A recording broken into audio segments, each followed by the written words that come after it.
Nosotros en la hora de la 1, el juez Baltasar Garzón, bienvenido. ¿Qué tal? Buenos días. Sí. Estamos abordando la renuncia del fiscal general del Estado, de Álvaro García Ortiz, y a mí me gustaría detenernos en concreto en lo que conocemos hasta ahora, que es el fallo que ha dado a conocer el Supremo. Claro, publica la condena, pero no ha explicado por qué lo condena. ¿Esto es un procedimiento habitual? No es habitual, porque el fallo tiene sentido que se publique o que se comunique por dos razones, previamente a la sentencia, quiero decir. Uno, cuando es absolutorio y, consecuentemente, cuanto antes, si estuviera la persona afectada privada de libertad, hay que ponerlo en libertad desde el mismo momento en que ya se sabe que está suelto. Y lo contrario, es decir, cuando, estando en libertad, el acusado va a ser condenado para evitar que se sustraiga a la acción de la justicia. Y entonces, a veces, incluso yo recuerdo en la Audiencia Nacional que se comunicaba por telegrama, o se decía informalmente, ya hay condena. Entonces se le convocaba para que no se fugue de la justicia. En esos dos casos estaría justificado, pero no en este y menos en un caso de absoluta trascendencia, en el que, como hemos visto, la polémica se ha generalizado, llegando incluso hasta la renuncia del fiscal general del Estado, sin conocer todavía los motivos por los cuales ha sido condenado. Por tanto, es irregular y no importa que se haya instalado en algunos casos en la Sala Tercera del Tribunal Supremo, algunas veces se anuncia el fallo, o en el Tribunal Constitucional, pero no son fenómenos similares. Claro, no se delibera primero, entendíamos nosotros, ¿no? No se delibera sobre un borrador, luego se redacta la sentencia y luego se da a conocer la decisión. Digo, es que aquí se ha hecho al revés. ¿Qué significa esto? Siempre se convoca para deliberación y fallo, ¿no? Es decir, el juicio termina, probablemente se ha ido deliberando parte a parte durante las sesiones del juicio. Eso se suele hacer sobre todo cuando los juicios son amplios y entonces se van tomando una serie de decisiones. Pero lo normal es que efectivamente se delibere. Si hay discrepancia, pues, y mucho más si la ponencia es la que se queda en minoría, es decir, que la persona o el magistrado, la magistrada en este caso que iba a redactar la sentencia tenía una idea absolutoria y la mayoría cambia a una sentencia condenatoria, hay que dejar un margen para que los razonamientos se puedan redactar. Eso implica, además, una mayor dilación. El argumento que parece ser que se ha dado de que con esto se evitaban filtraciones es revertir hacia el acusado una obligación del propio tribunal. El tribunal tiene obligación de que no se filtre. Parece como que da por hecho que ellos mismos la van a filtrar o el funcionario de justicia. Oiga, pues entonces tomen las medidas correspondientes para que no se filtre. Y siempre hay medidas para que no se filtre. De modo que ese argumento, desde mi punto de vista, es falaz. No es argumento. Sencillamente se ha dado a conocer el fallo un día muy concreto, por unas razones muy concretas, para que produzca unos efectos muy concretos. ¿Cuáles son esas razones? Pues obviamente 20 de noviembre, provocar la crisis que se ha provocado y que el fiscal general del Estado, de forma coherente, honesta, haya hecho lo que ha realizado. Es decir, visto lo visto, ¿para qué voy a tensionar más la situación? Renuncio. Eso le dignifica.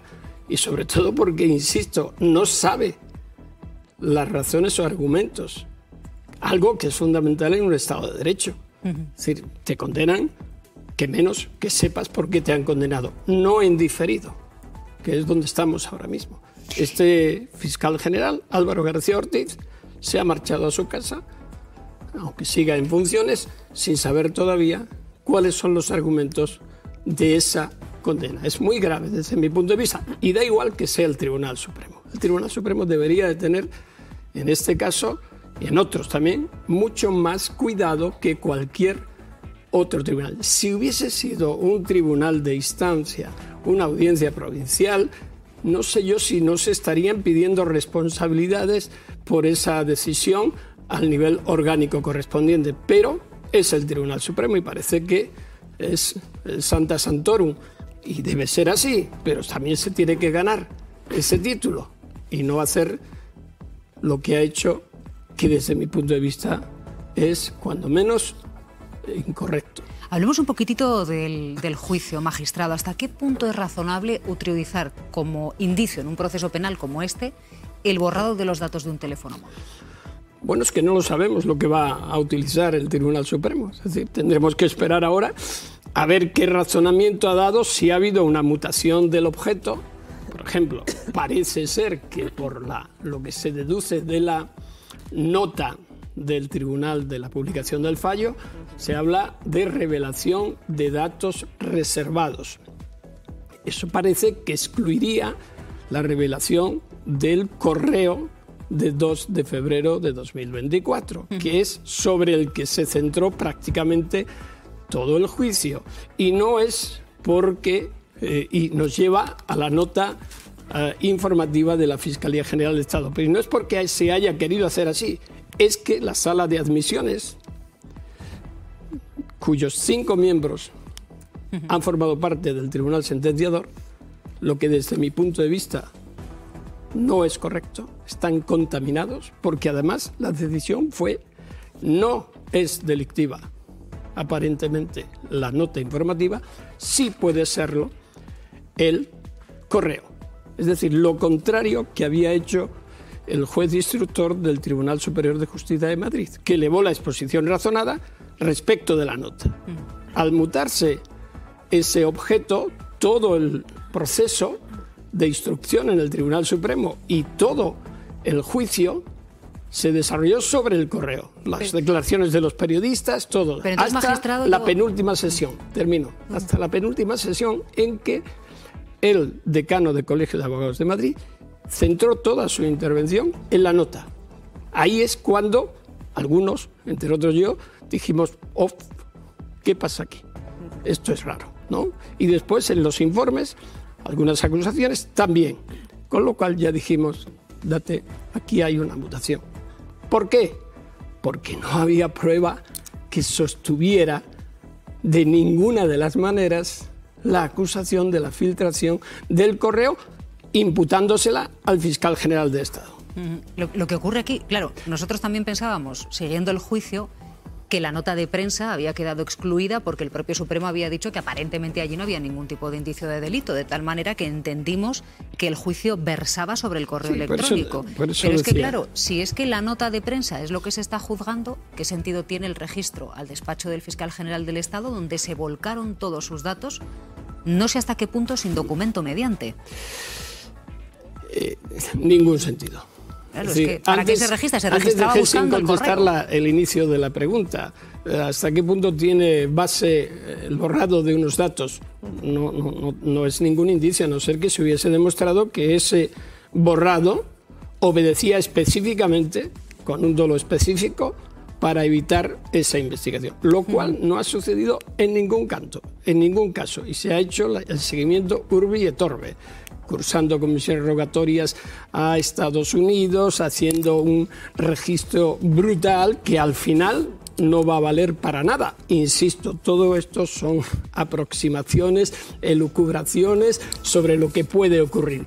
Pero desde luego, si la nota informativa de la Fiscalía General, que es una obligación de la Fiscalía General, que además está de acuerdo con la propia doctrina del Tribunal Supremo, varias sentencias y autos de ellas firmadas por el magistrado Manuel Marchena, que ha formado parte del tribunal.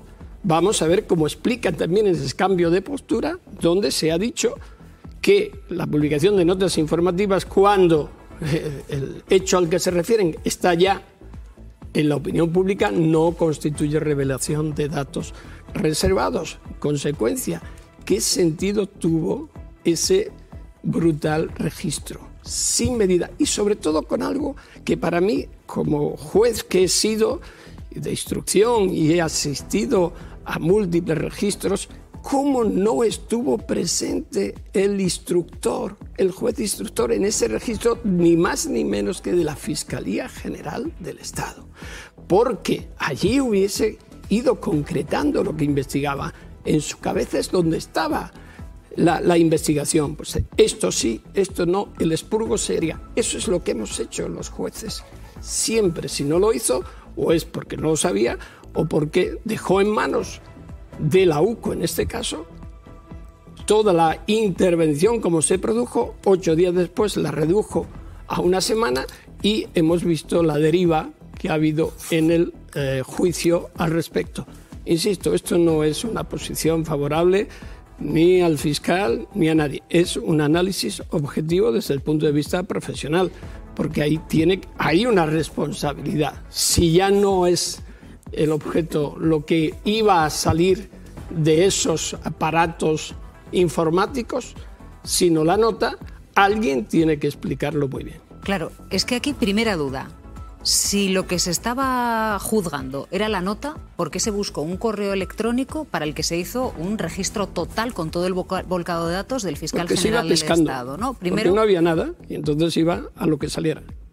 Pues, ¿usted cree que cuando, magistrado, usted cree que cuando el juez pide a la UCO que registre el despacho del fiscal general del Estado, lo que busca es algo contra él de cualquier manera? Es que esa es una forma de aproximación a una investigación que algunas veces o demasiadas veces se hace. Es decir, no puedes ir a ver lo que sale. La instrucción de este caso, si ha demostrado algo, es que se ha ido variando, como otras instrucciones muy conocidas y llamativas, se va variando el objeto. Aquí se me cierra una puerta, abro otra.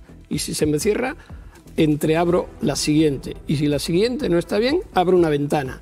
Bueno, eso es un sistema que es contrario al principio elemental en un Estado de Derecho, que es el de presunción de inocencia y el derecho a saber por qué se te está investigando. Porque es muy difícil defenderte si no sabes de qué te tienes que defender. Y eso es un poco lo que ha sucedido aquí. Eso tendrá que valorarlo la sentencia. Es decir, tendremos que ver qué dice la sentencia sobre esa variación de objeto. ¿Por qué lo hace, si es que lo hace? Y si no lo hiciera y realmente volvemos al correo, no sé, como no lo cuelguen desde un andamio el argumento, no sé dónde lo van a colgar. Al menos por lo que hemos visto y sucedido en el juicio, donde ha habido testimonios coherentes, firmes, de determinados periodistas, y enfrente ha habido incoherencias, valoraciones, estimaciones y proyecciones por parte de agentes de la UCO y por parte de personas afectadas. Y lo que sucede es que, escuchándole, magistrado, claro, los espectadores estarán pensando, pero ¿cómo quieren ustedes que confíe yo en la justicia? Bueno, no, porque usted sí nos confiar. habla de una investigación, quiero decir, prospectiva, ¿no? Que va buscando que no. ¿no? Sí, pero yo confío ¿Qué parte de la justicia o qué parte del Supremo? No es que confíe, es que necesito confiar en la justicia, aunque he hecho manifestaciones diciendo que en esta justicia no, en este caso concreto, por lo que estoy analizando. Esto quiere decir, hay jueces, hay fiscales, hay funcionarios públicos que no es que sean probos, sino que son auténticos servidores públicos y cumplen con su obligación. Y esto yo no digo que no cumplan. Lo que ocurre es que, visto lo visto, y no pudimos ver todo el juicio en directo, que hubiese sido muy instructivo. Discrepo de la apreciación del presidente del tribunal diciendo que no había que hacerlo. Pues yo creo que las cosas hay que hacerlas con transparencia. Si consiguiéramos un sistema abierto de rendición de cuentas transparente en los diferentes organismos institucionales, avanzaríamos mucho en aquello que reclamamos tanto de una verdadera democracia participativa, liberal, que los adjetivos ya se me acumulan en la cabeza. Pues es muy fácil, es muy fácil. La justicia tiene que ser comprensible para el ciudadano, que somos los titulares. Los titulares de la justicia no son los administradores de la misma, somos el pueblo en general. Y por tanto yo tengo que comprender. ¿Y qué ocurre? Es lo que ha sucedido con esa manifestación espontánea a la que yo asistí en la Plaza de la Salesa o Villa de París. Es decir, bueno, mire, es que no entendemos por qué estoy yo aquí esta mañana.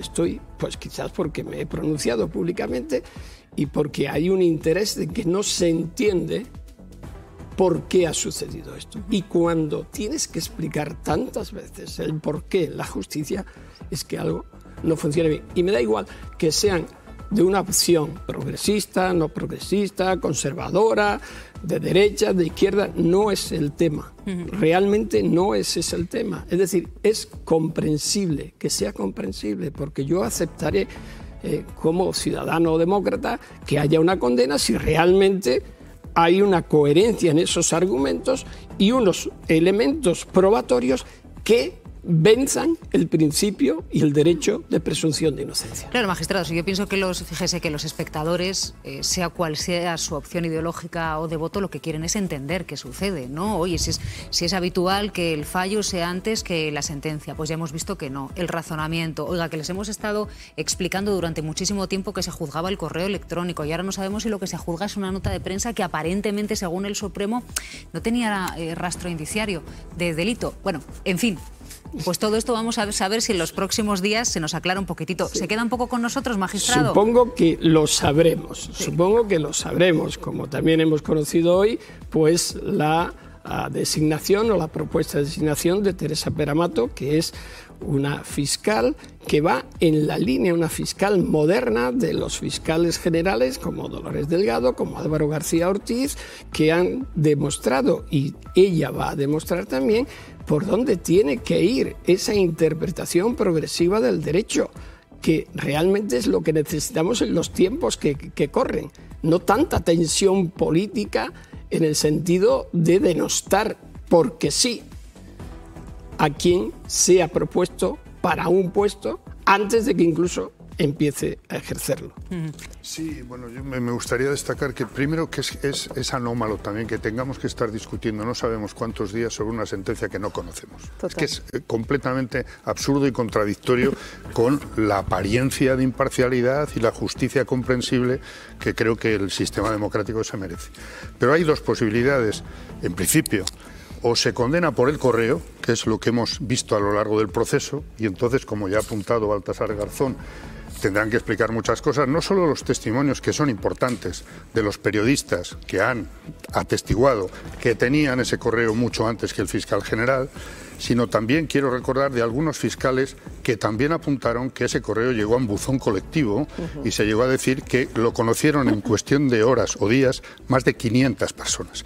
Que se señalara directamente desde el minuto 1 al fiscal general, alguien deberá explicarlo con un poco de solidez alguna vez.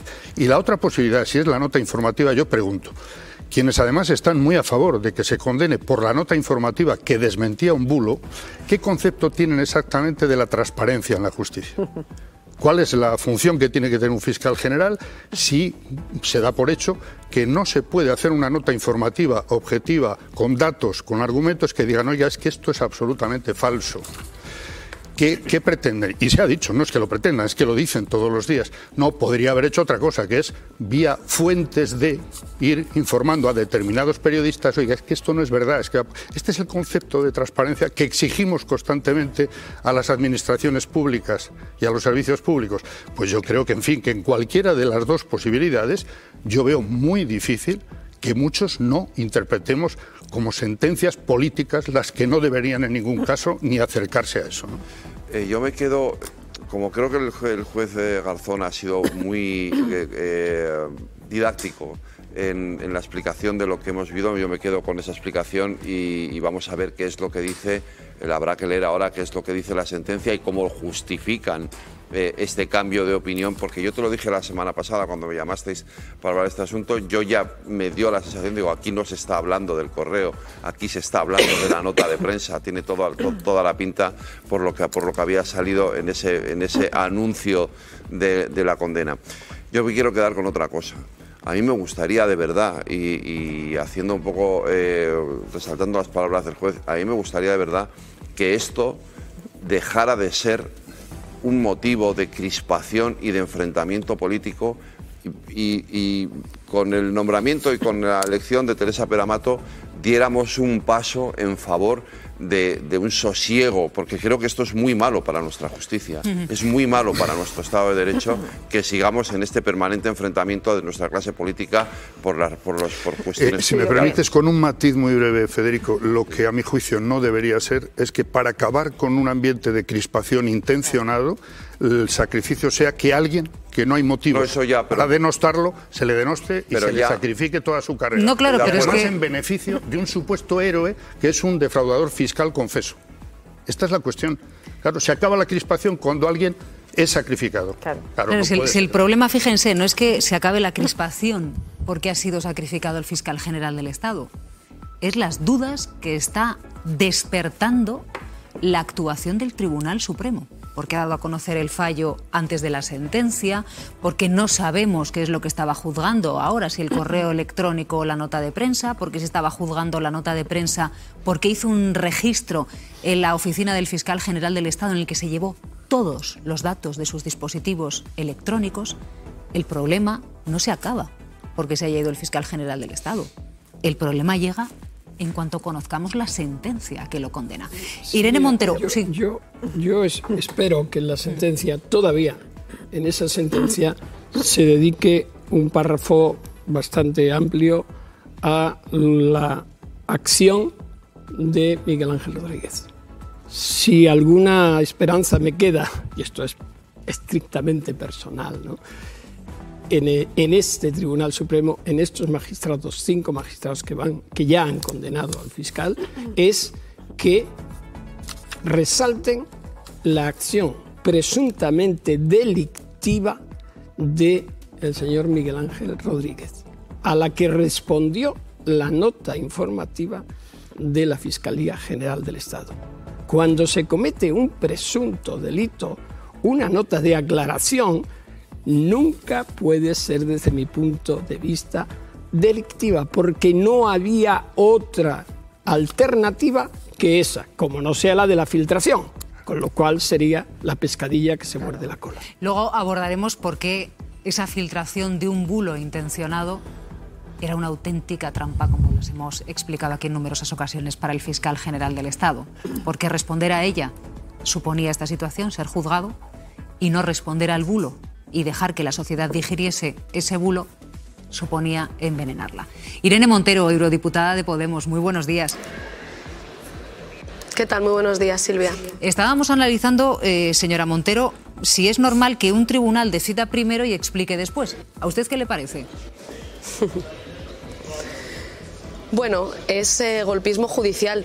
Permíteme primero que hable a todas las mujeres, dado que hoy es 25 de noviembre, porque en España al menos 1 de cada 2 mujeres ha sufrido violencia machista a lo largo de su vida, algún tipo de violencia machista, y por tanto el machismo y sus violencias siguen poniéndonos en peligro, y sin embargo el feminismo nos protege. Y creo que frente a todos esos mensajes que desgraciadamente se nos han enviado tantas veces de que las feministas ya no tenemos nada que exigir, de que hemos ido demasiado lejos, de que qué más queremos, pues hoy es un buen día para decir que juntas vamos a seguir yendo mucho más lejos hasta que todas las mujeres puedan tener vidas libres de violencias machistas, que lo que queremos es muy sencillo, que es ir igual de seguras por las calles o en nuestro trabajo o en nuestras casas de lo que están ellos, y no sufrir ningún tipo de violencia, que es una de las más graves vulneraciones de derechos fundamentales que una mujer puede sufrir.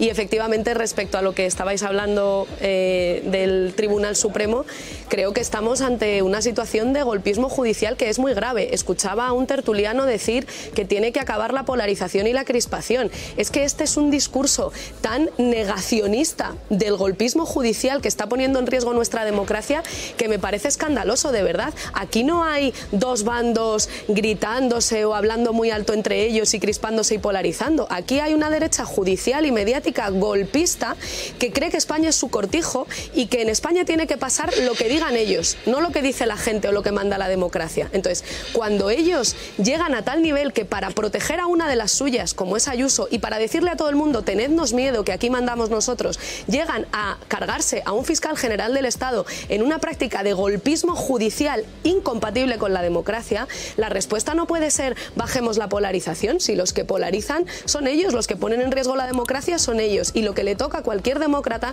es defender la democracia y defender que en España manda la gente, y la gente a través de sus representantes y del Parlamento, y que no puede haber en España una derecha judicial golpista que, si no le gusta una ley que hace el Parlamento, como la ley solo sí es sí, pues hace una ofensiva para cargársela, y que si no le gusta un fiscal general del Estado o no le gusta que se destape la corrupción de una de las suyas, van con todo y van para adelante, como dicen ya, con total impunidad. Ellos son muy claros, Miguel Ángel Rodríguez es muy claro, también Ayuso, que ha dicho en una entrevista: el rey, los jueces y yo somos los que vamos a frenar las transformaciones en España. Bueno, pues ahora lo que toca es defender la democracia. El discurso este de la polarización y de la crispación, cuando nos estamos enfrentando a un golpismo judicial que pone en riesgo nuestra democracia, es un negacionismo que solamente va a acrecentar los problemas, porque ¿qué nos están queriendo decir a la gente? Que no podemos pensar como queramos, que en este país solo puede mandar la derecha golpista. Todas tenemos que hacer lo que la derecha golpista quiera, porque si no van a montar tal desorden institucional, tales prácticas golpistas, que nos van a meter miedo a todas, y que el único remedio que nos va a quedar es estar calladitas. Oiga, mire, pues eso es lo mismo que nos dicen a las feministas, y no. En democracia se tiene que hacer lo que manda el pueblo, no lo que mandan unas élites judiciales y mediáticas de derecha extrema que están demasiado acostumbradas a tratar a España como su cortijo, pero España ya no es eso. Señora Montero, claro, usted también vivió el caso del diputado de Podemos, Alberto Rodríguez. Un caso que luego fue corregido por el Tribunal Constitucional. ¿Usted cree que hay paralelismo entre el caso de Alberto Rodríguez y el del fiscal general del Estado? Evidentemente hemos llegado hasta aquí. Este no es un caso de golpismo judicial que no tenga precedentes. Tiene muchos precedentes. En España en estos años hemos visto el informe PISA, el uso de la policía para atacar a adversarios y para inventarse pruebas falsas contra Podemos. Hemos visto el caso de Victoria Rosell, donde un exministro del PP con un juez corrupto, que es el juez Alba, que hoy está fuera de la carrera judicial precisamente por ser un corrupto y por fabricar pruebas falsas contra Victoria Rosell, pero Victoria Rosell tuvo que dimitir de su escaño para poder defenderse de esa guerra sucia judicial. El mismo juez que hoy está juzgando al fiscal general, a Álvaro García Ortiz, que es el señor Manuel Marchena, ese del que el Partido Popular decía que iba a controlar el Tribunal Supremo por la puerta de atrás gracias a él, está juzgando al fiscal general del Estado. Fue parte del tribunal que condenó a Isabel Serra por participar en un desahucio e impidió que Isa Serra pudiese presentarse a las elecciones, y fue el mismo que le mandó la carta a Meritxell Batet del Partido Socialista para forzar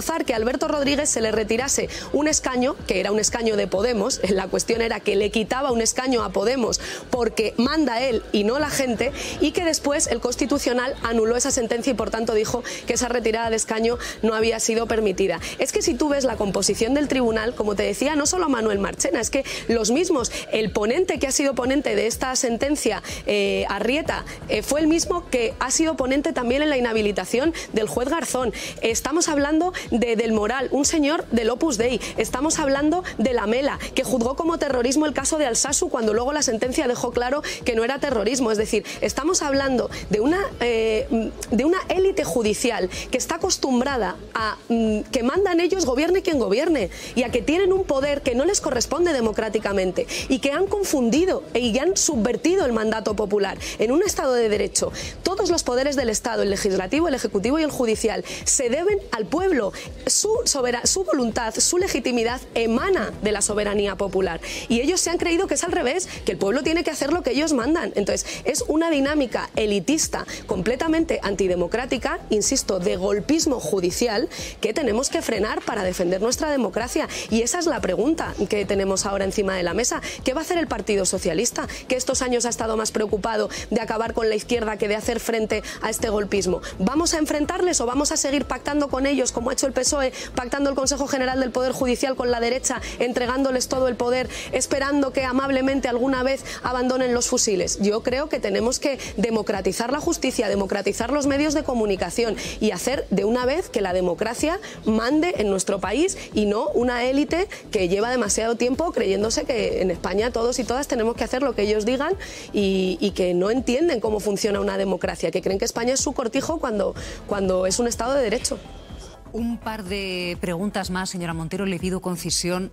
Dos noticias que hemos conocido hoy. La primera, el nombramiento por parte del Gobierno de Teresa Peramato para sustituir al fiscal general del Estado, al frente de la Fiscalía General, una fiscal experta en violencia de género. No sé si la conoce y, por supuesto, ¿qué le parece su nombramiento?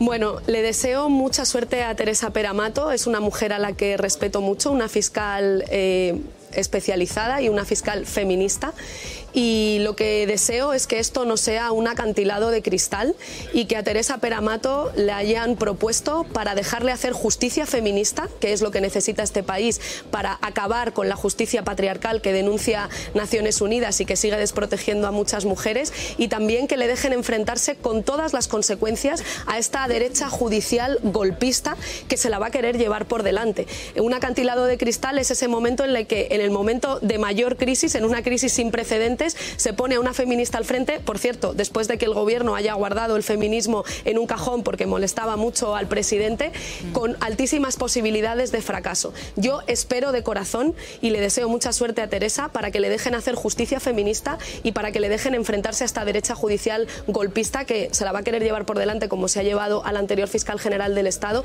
y que está en plena ofensiva contra los derechos de las mujeres y contra el derecho a la libertad sexual, contra todos los derechos feministas. Ayer mismo Feijóo decía que quiere derogar la ley solo sí es sí, y por tanto que lo que podamos hacer de una vez es... ¿Perdona, Silvia? No, es que quería preguntarle precisamente, señora Montero, por eso, porque decíamos, el nombramiento de Teresa Peramato tiene simbolismo, ¿no? Hoy, justo el día por la erradicación de la violencia contra las mujeres, el Gobierno propone para sustituir como fiscal general del Estado a una mujer, a una fiscal que se ha dedicado toda la vida a combatir la violencia de género. Pero es que además viene unas horas después de que Núñez Feijóo dijese que él, si llega a la Moncloa, va a derogar la ley del sí es sí. ¿A usted qué le parece?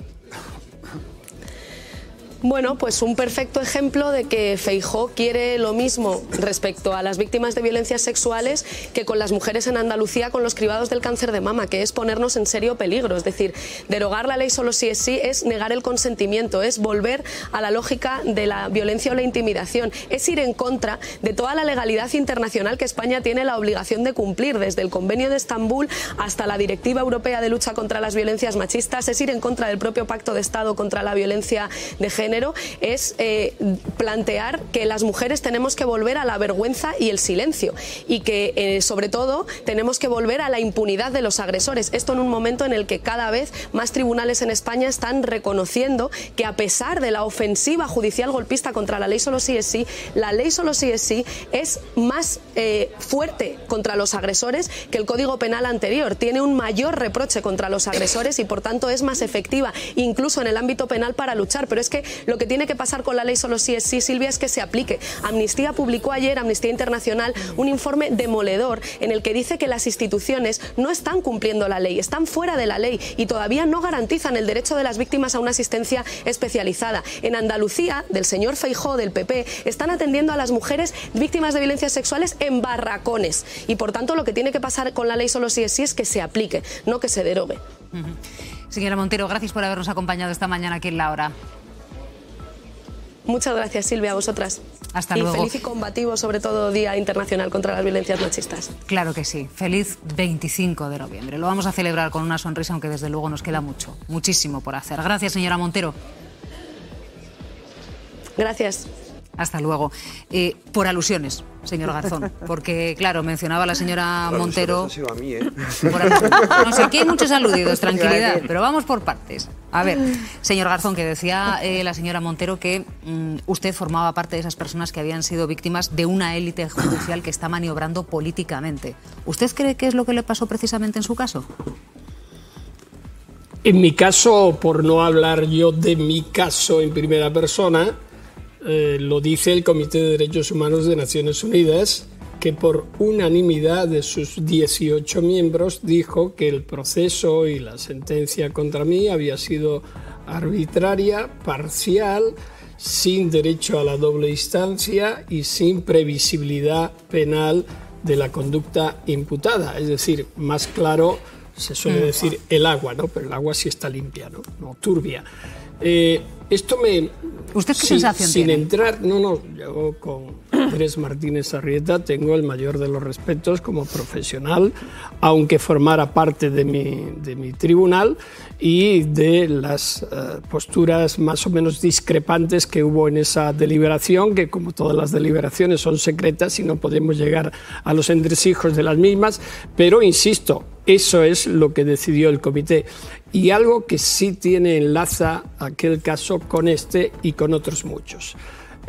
Y esto es un poco crítica también al Poder Legislativo. ¿Para cuándo introducir la segunda instancia en la Sala Segunda del Tribunal Supremo? Y también incluso en la Sala Tercera.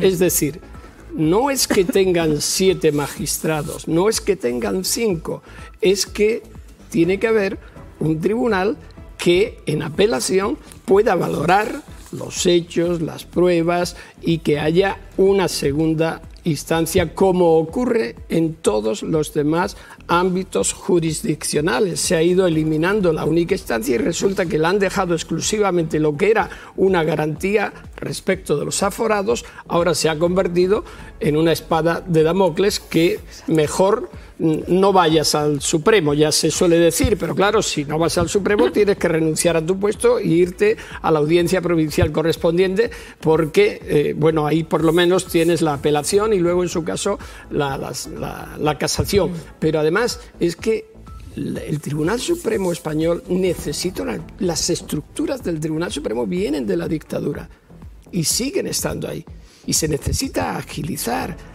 Hay tribunales como el Tribunal Constitucional, como la Corte Penal Internacional, que tienen una duración de 9 años.